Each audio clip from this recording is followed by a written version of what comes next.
Are you all getting my words?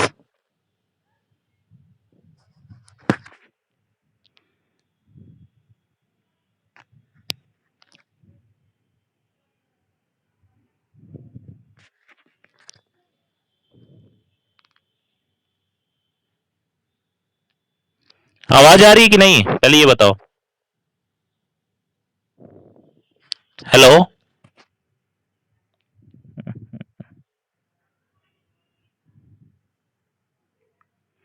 आवाज आ रही बेटा?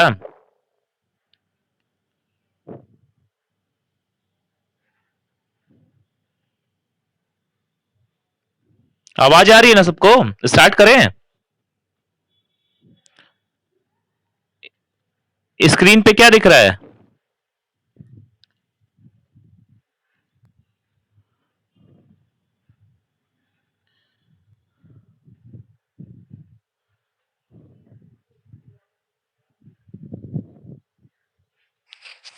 दिख रहा है ना? ठीक है, तो हम लोग जीनोम के बारे में पढ़ेंगे बेटा कि जीनोम होता क्या है। तो सबसे पहले देखो लिखा भी है, ये स्लाइड के हेल्प से इसे इजीली हम लोग समझाएंगे। मुश्किल से 10-12 स्लाइड्स पढ़ने हैं हम लोग को, ठीक है। इजी है, समझिए उसे, कुछ नहीं समझना ही है। समझ के जब समझ में आ जाएगा तो आप आराम से लिख लोगे, ठीक है। एक एक वर्ड्स को, जो भी टेक्निकल टर्म्स है, हम लोग डिस्कस करेंगे। तो उसमें है the word genome coined by the German botanist Hans Winkler in 1920 was derived simply by combining gene and the final syllables of chromosomes। तो दोनों को मिला के, जीन और क्रोमोसोम्स को मिला के जीनोम वर्ड दिया गया है, ठीक है। If not specified, genome usually refers to the nuclear genome, ठीक है। नेक्स्ट हम लोग पढ़ेंगे an organism genome is defined as a complete haploid genetic complement. तो कंप्लीट हैप्लॉइड जेनेटिक कॉम्प्लीमेंट को क्या कहते हैं? किसी भी सेल के, उसको क्या कहते हैं? जीनोम कहते हैं। तो जीनोम क्या है? Complete haploid genetic complement of a typical cell. Cell का जितना कंप्लीट हैप्लॉइड जेनेटिक कॉम्प्लीमेंट होता है, उसको क्या कहते हैं? जीनोम कहते हैं। नेक्स्ट है the genome content of the organelles in the cells is not considered part of the nuclear genome, ठीक है। जेनेटिक कंपोनेंट कंटेंट जो होता है ऑर्गेनेल्स का, जो सेल में होता है, वो क्या नहीं कंसिडर किया गया है? न्यूक्लियर जीनोम उसे नहीं कहेंगे, ठीक है। In diploid organism sequence variations exist between the two copies of each chromosomes present in a cell. Diploid organism में सीक्वेंस वेरिएशंस होते हैं, ठीक है, between the two copies of the chromosomes present in the cell. The genome is a ultimate source of information. सबसे important है, the genome is the ultimate source of information. लिखा है ना, ultimate source of information about an organism. जो genome होता है उसके द्वारा हम उस ऑर्गेनिजम्स का पूरा इंफॉर्मेशन जान सकते हैं कि कैसा इसका बनावट है, क्या क्या इसका जेनेटिक मटेरियल है, कैसा कैसा है, ठीक है। तो जीनोम के हेल्प से हम उस सेल्स के बारे में या उस ऑर्गेनिज्म के बारे में हम पूरा का पूरा इंफॉर्मेशन ले सकते हैं। नेक्स्ट है the number of genome sequenced in their entirely is now in thousand and includes organisms ranging from bacteria to mammals। इसमें यह कहा गया है कि thousands of genomes एक organisms में होते हैं, ठीक है। thousands of genome एक organism में होते हैं। हो रहा होगा, क्या दिख रहा है? चेंज नहीं हुआ है? एक सेकेंड रुकिए,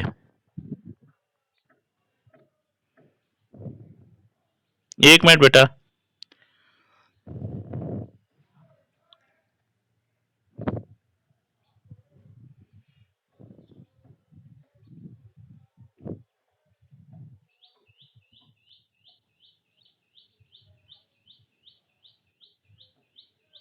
स्क्रीन दिख रहा है ना?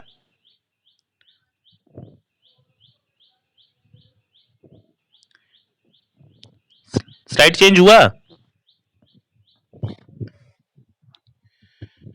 ठीक है बेटा, तो पहला वाला पॉइंट हम लोग डिस्कस कर रहे थे कि the number of genome sequenced in their entirely is now in the thousand and includes organism ranging from bacteria to mammals. इसमें ये क्या कहा गया है कि हर ऑर्गेनिजम्स में अलग अलग वेरिएशंस होते हैं कि कितने जीनोम्स पाए जाते हैं, बैक्टीरिया में अलग रहेंगे, ममल्स में अलग रहेंगे। ठीक है, तो थाउजेंड्स ऑफ जीनोम्स एक ऑर्गेनिजम्स में पाए जाते हैं और ये वेरी करते हैं, मतलब चेंजेस रहते हैं किसमें, बैक्टीरिया और ममल्स में। बैक्टीरिया से ममल्स में मतलब कहने का मतलब अलग अलग ऑर्गेनिज्म में अलग अलग नंबर ऑफ जीनोम्स पाए जाएंगे।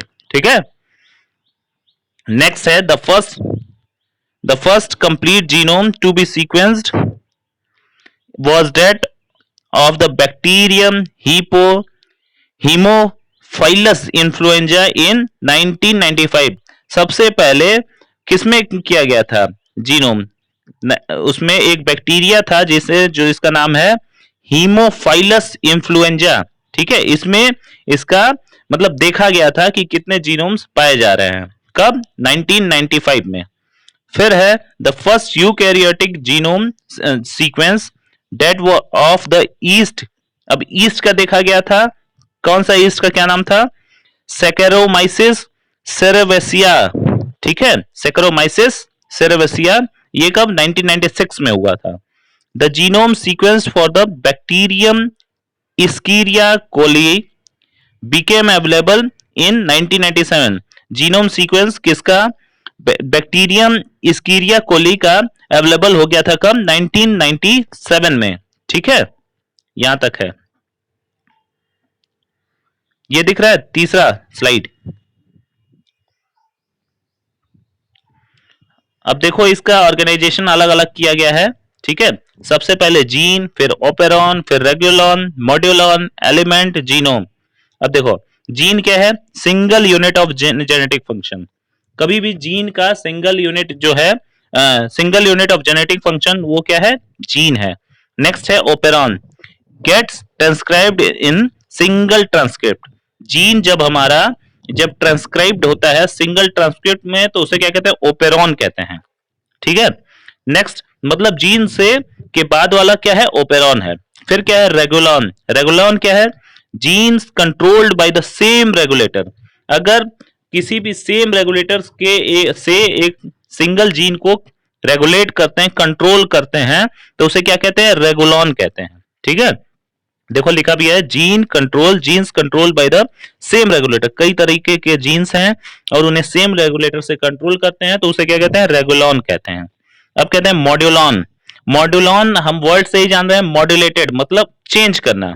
तो लिखा भी है, genes modulated by the same stimulus, ऐसे स्टिमुलस से जिसे सारे जीन को मॉड्यूलेट करते हैं, उसे क्या कहते हैं, ये दिख रहा है ना स्क्रीन, कोई दिक्कत तो नहीं ना है।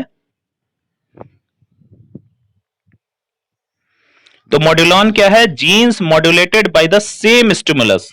सेम स्टिमुलस, अब स्टिमुलस क्या है, कोई ऐसा चीज जिससे हम एक फॉर्म से दूसरे फॉर्म में कन्वर्ट करते हैं, उसे स्टिमुलस कहते हैं। तो कंफ्यूज होने की जरूरत नहीं है, बस ये सीक्वेंस याद करिएगा और किसे क्या क्या कहते हैं ये याद करिएगा। तो मॉड्यूलॉन क्या है, genes modulated by the same stimulus, ये क्या हो गया, मॉड्यूलॉन हो गया। अब इसके बाद आता है एलिमेंट। अब एलिमेंट में आपका आता है अलग अलग उसके पार्ट्स। ठीक है, अभी इसको भी डिस्कस करेंगे, प्लाज्मिड क्या है, क्रोमोसोम्स क्या है, फेज क्या है। ठीक है, तो क्या है एलिमेंट में क्या है, प्लाज्मिड एलिमेंट में ध्यान दीजिएगा कि क्या है हमारा, कि उसके पार्ट्स, वेरियस पार्ट्स क्या है। ठीक है, तो प्लाज्मिड आते हैं, क्रोमोसोम्स आते हैं, फेज आते हैं, नेक्स्ट आता है जीनोम। तो यहां नीचे से ऊपर की तरफ बढ़ेंगे, नीचे से ऊपर की तरफ बढ़ेंगे। ठीक है,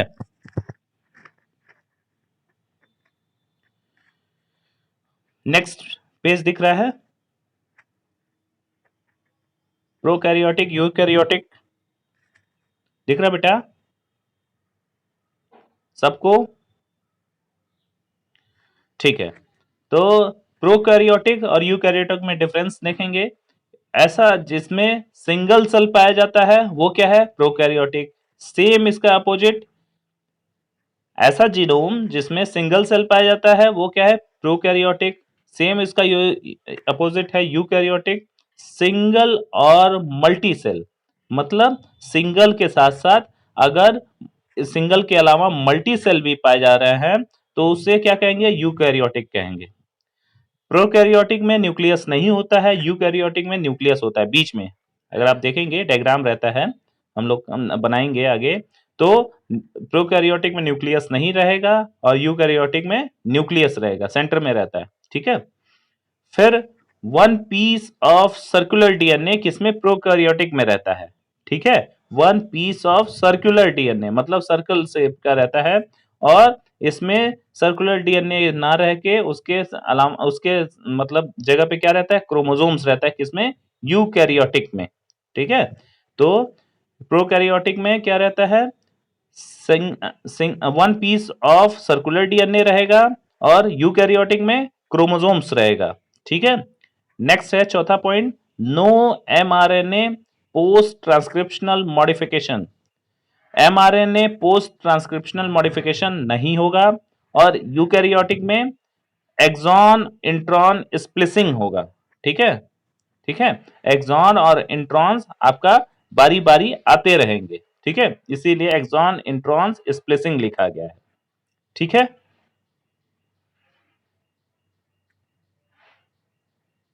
एक सेकेंड,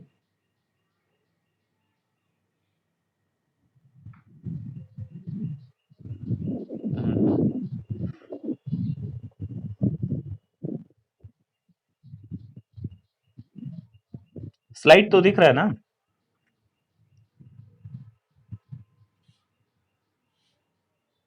आ गए सभी लोग? हाँ,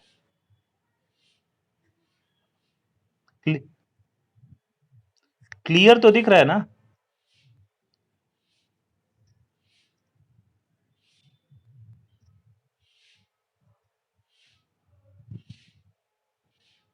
जी, ठीक है, ठीक है, ठीक है। एक सेकेंड,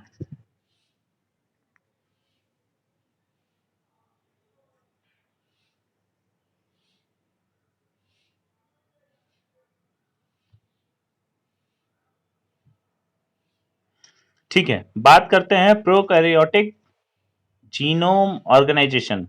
ऐसा जीनोम ऑर्गेनाइजेशन जो कि प्रोकैरियोटिक है, दिख रहा है ना? स्क्रीन तो दिख रहा है ना बेटा? ठीक है। प्रोकैरियोटिक जीनोम ऑर्गेनाइजेशन, ऐसा जीनोम ऑर्गेनाइजेशन जो प्रोकैरियोटिक है, तो उसके क्या क्या कैरेक्टरिस्टिक्स है, देखिए नीचे लिखा हुआ है। प्रोकैरियोट्स में क्या होता है, the genome of E coli contains 4 into 10 to the power 6 base pair. इसमें जो ई कोलाई जीनोम है वो कितना बेस पेयर कंटेन करता है, 4 into 10 to the power 6 base pair contain करेगा, ठीक है। नेक्स्ट है, less than 90% of DNA encode proteins. Prokaryotics क्या कंटेन करता है, less than 90% of DNA encode proteins contain करेगा, ठीक है। फिर क्या है नीचे, lack a membrane bound nucleus, उसमें मेम्ब्रेन बाउंड न्यूक्लियस नहीं पाया जाएगा, ठीक है। तो वो कैसा रहेगा, circular DNA and super coiled domain. Super coiled मतलब कई बार कॉइलिंग रहेगा, ठीक है, कई बार कॉइलिंग रहेंगी। तो क्या है, circular DNA and super coiled domain रहेगा, ठीक है। तो और क्या नहीं रहेगा, मेम्ब्रेन बाउंड न्यूक्लियस नहीं रहेगा, ठीक है। उसमें हम लोग पढ़े थे ना, यूकैरियोटिक में रहेगा, यू प्रोकैरियोटिक में नहीं रहेगा, इससे पहले हम लोग पढ़े थे इस वाले में, है ना। देखो सेकंड वाला लिखा है नो न्यूक्लियस, यूकैरियोटिक में लिखा है न्यूक्लियस, दिख रहा है ना स्लाइड? ठीक है। फिर है चौथा पॉइंट, हिस्टोन्स नॉट प्रेजेंट, मतलब प्रोकैरियोटिक जीनोम ऑर्गेनाइजेशन में हिस्टोन्स नहीं पाए जाएंगे, ध्यान रहे नहीं पाए जाएंगे, ठीक है। तो ये चीज ध्यान दीजिएगा। नेक्स्ट आगे बढ़े जी।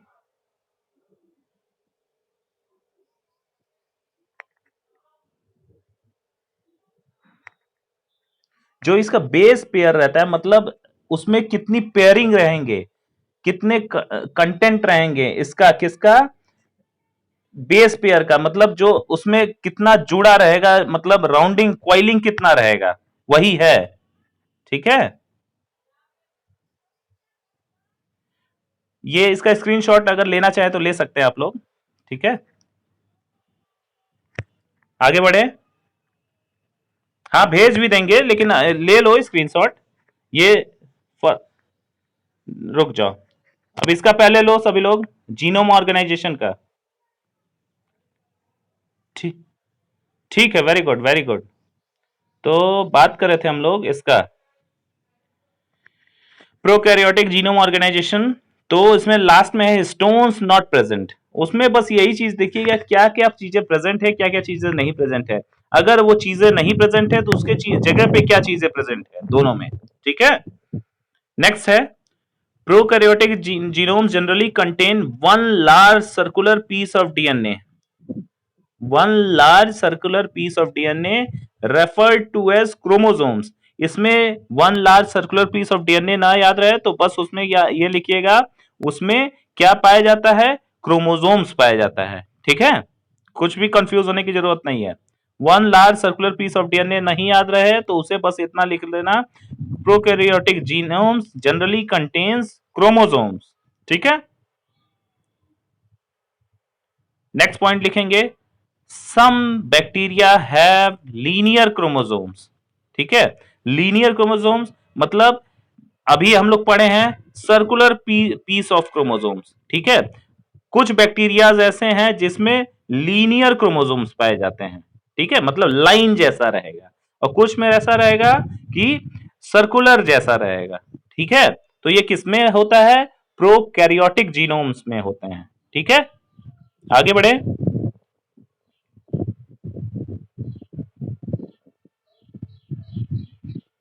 आगे बढ़े बेटा। ठीक है, नेक्स्ट है तीसरा point, many bacterias have small circular DNA structure called plasmids. कुछ बैक्टीरियाज में स्मॉल सर्कुलर डीएनए होता है। स्मॉल सर्कुलर डीएनए मतलब स्मॉल सर्कुलर क्रोमोसोम्स पाए जाते हैं। ठीक है, इसी को क्रोमोसोम्स कहते हैं, जिसे हम क्या कहते हैं, प्लाज्मिड कहते हैं। ठीक है, प्लाज्मिड कहते हैं, which can be swept between neighbours and across bacterial species. आप देखोगे वो क्रोमोसोम्स या जिसे हम प्लाज्मिड कह रहे हैं, वो एक बैक्टीरिया से या दूसरे बैक्टीरिया में स्वैप होते रहते हैं, चेंज होते रहते हैं। ठीक है, सॉरी,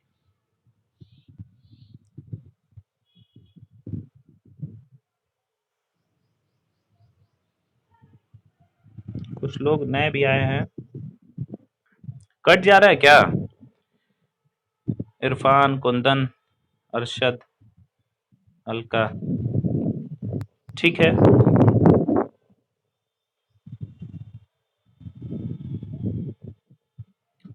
दिख रहा है ना बेटा स्लाइड?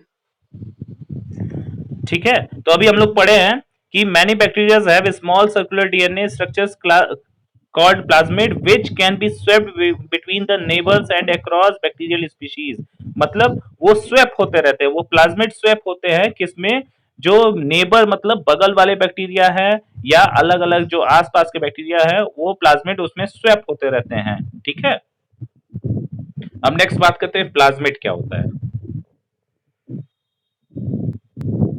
ठीक है, तो plasmid, the term plasmid was first introduced by the American molecular biologist जिसका नाम था जोशुआ लीडरबर्ग।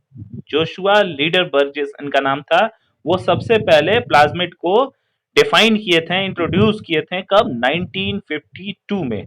ठीक है, तो ध्यान रखिएगा, कभी कभी एक नंबर में ये सारे क्वेश्चंस पूछ सकते हैं कि प्लाज्मिड कौन वो इंट्रोड्यूस किया था। ठीक है, तो याद कर लीजिएगा, जोशुआ लीडरबर्ग।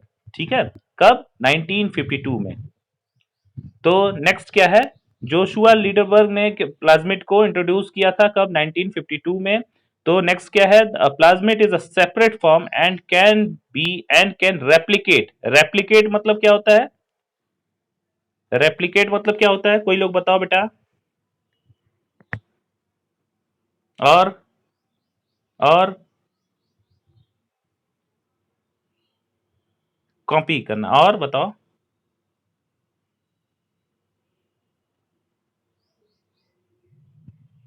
जैसे होता क्या है, इसमें एक फॉर्म से दूसरे फॉर्म में तुरंत, मतलब एक फॉर्म है उसी फॉर्म से दूसरा फॉर्म बन जाना, ठीक है, ये भी है, ठीक है। तो लिखा है plasmid is a separate form and can replicate independently of the chromosomal DNA, ठीक है, जो क्रोमोसोमल डीएनए से अपने आप रेप्लिकेट कर सकता है, स्वतंत्रता पूर्ण, वो रेप्लिकेट कर सकता है, टूट सकता है, या एक फॉर्म से दूसरे फॉर्म में वो दिख सकता है, मतलब एक फॉर्म से दूसरे फॉर्म में कन्वर्ट हो सकता है, ठीक है, मतलब एक रहेगा ही रहेगा, उसी एक से दूसरा भी बन जाएगा, ठीक है, यही है रेप्लिकेशन। फिर नेक्स्ट है plasma size varies from 1 to over 1000 KBP, KBP unit है, ठीक है। तो मतलब इसका साइज वेरिएशन होता रहता है, कभी छोटा कभी बड़ा, कभी बहुत छोटा कभी बहुत बड़ा, ठीक है, तो यही है। अब अभी तक प्रोकैरियोटिक की बात कर रहे थे, अब किसकी बात करेंगे, यूकैरियोटिक का, ठीक है, यूकैरियोटिक। तो यूकैरियोटिक का बात करें तो multiple genome, nuclear plastid genome, mitochondria, chloroplast, ये सारे किस में आएंगे, यूकैरियोटिक में आएंगे, ठीक है। Next plastid genome resembles prokaryotic genomes, जो प्लास्टिड जीनोम्स होते हैं वो किससे, प्रोकैरियोटिक से मिलते हैं, प्लास्टिड जीनोम। नेक्स्ट देखेंगे न्यूक्लियर जीनोम क्या होता है, multiple linear chromosomes, linear chromosomes multiple होते हैं, मतलब लीनियर आ रहा है, एक हम लोग पढ़े हैं सर्कुलर क्रोमोसोम्स, पिछले वाले में प्रोकैरियोटिक में मैक्सिमम सर्कुलर क्रोमोसोम्स होता था, कुछ में लीनियर क्रोमोसोम्स होते थे, लेकिन इसमें क्या है, लीनियर क्रोमोसोम्स ज्यादा होंगे, ठीक है, लीनियर क्रोमोसोम्स ज्यादा होंगे। तो इसमें देखो लिखा है multiple linear chromosome 5000 to 50,000 genes, ऐसे क्रोमोसोम्स रहेंगे जिसमें 5000 से लेके 50,000 जीन्स हो सकते हैं, ठीक है। फिर देखो लिखा है मोनोसिस्ट्रोनिक ट्रांसक्रिप्शन यूनिट्स, मोनोसिस्ट्रोनिक मतलब बहुत छोटे छोटे ट्रांसक्रिप्शन यूनिट्स होंगे, बहुत छोटे या बहुत ज्यादा, ठीक है। तीसरा है डिसकंटिन्यूअस कोडिंग रीजन्स, मतलब डिसकंटिन्यूअस मतलब एक जगह से दूसरे जगह से चेंज होते रहेंगे, ठीक है, वो जगह मतलब रीजन्स चेंज होते रहेंगे। चौथा है large amount of non coding DNA, इसमें large amount of non coding DNA पाए जाएंगे किसमें, यूकैरियोटिक जीनोम ऑर्गेनाइजेशन में। फिर पांचवा है transcription and translation takes place in different compartments, ऐसा नहीं कि एक ही जगह चेंजेस उसमें आएंगे, ट्रांसक्रिप्शन या ट्रांसलेशन होंगे, वो एक कंपार्टमेंट से दूसरे कंपार्टमेंट में भी हो सकते हैं, एक रीजन से दूसरे रीजन में भी हो सकते हैं, ऐसा नहीं कि एक जगह हुआ तो दूसरे जगह नहीं होगा, एक जगह हो सकता है वहां एक रीजन में हुआ, फिर दूसरे रीजन में ट्रेवल कर रहा है तो वहां पर भी ट्रांसक्रिप्शन ट्रांसलेशन हो रहा है, तो यही कहने का मतलब एक जगह से दूसरे कंपार्टमेंट में वो ट्रांसक्रिप्शन और ट्रांसलेशन होता रहेगा। फिर नेक्स्ट पॉइंट है वैरायटी ऑफ आरएनए जीन्स, कई सारे आरएनए जीन्स रहेंगे उसमें, जिसे कहते हैं आरआरएनए, टीआरएनए, एसएनआरएनए और स्नो मतलब स्मॉल आरएनए, माइक्रो आरएनए, मतलब कई तरह के आरएनए इसमें जीन्स पाए जाएंगे, ठीक है। तो ये याद कर सकते हैं आरआरएनए, टीआरएनए, एसएनआरएनए और एसएनओ आरएनए, माइक्रो आरएनए, और भी बहुत सारे हैं। फिर लिखा है often diploid genomes and obligatory sexual reproduction, diploid genomes पाए जाते हैं और सेक्सुअल रिप्रोडक्शन में भी ये पाए जाते हैं, ठीक है। Standard mechanism of recombination, meiosis mitosis पढ़े होंगे, तो मियोसिस वाले में ये पाए जाएंगे, ठीक है। चेंज हुआ है स्लाइड,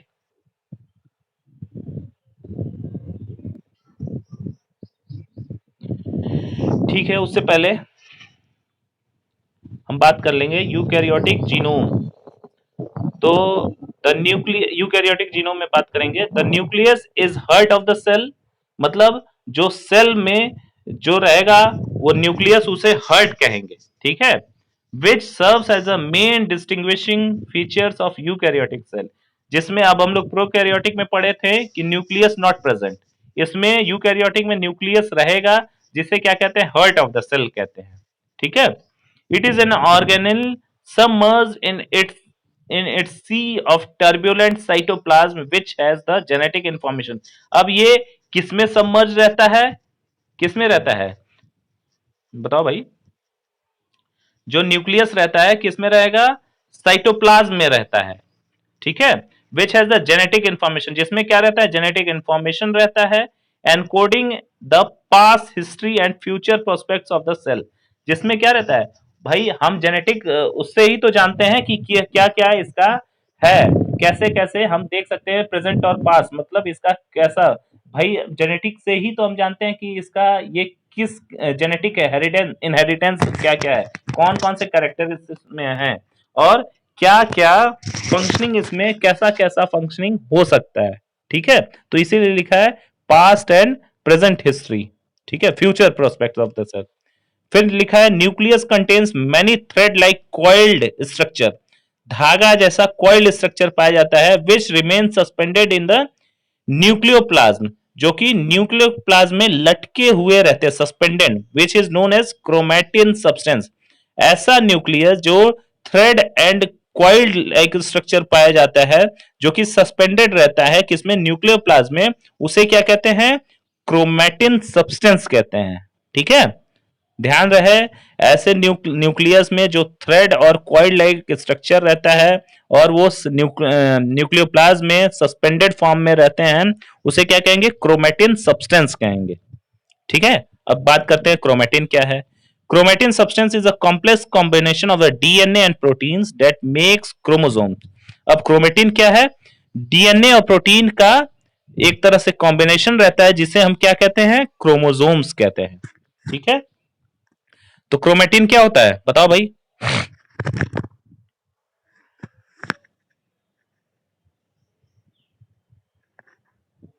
और जिसे कहते क्या है, क्रोमोसोम्स कहते हैं बेटा, ठीक है, क्रोमोसोम्स कहते हैं। हाँ, क्रोमैटिन कहते हैं, और उसी से हमारा क्या बनता है, क्रोमोसोम्स बनता है। उसी कॉम्प्लेक्स को क्या कहते हैं, क्रोमोसोम्स कहते हैं, ठीक है। फिर लिखेंगे नीचे है,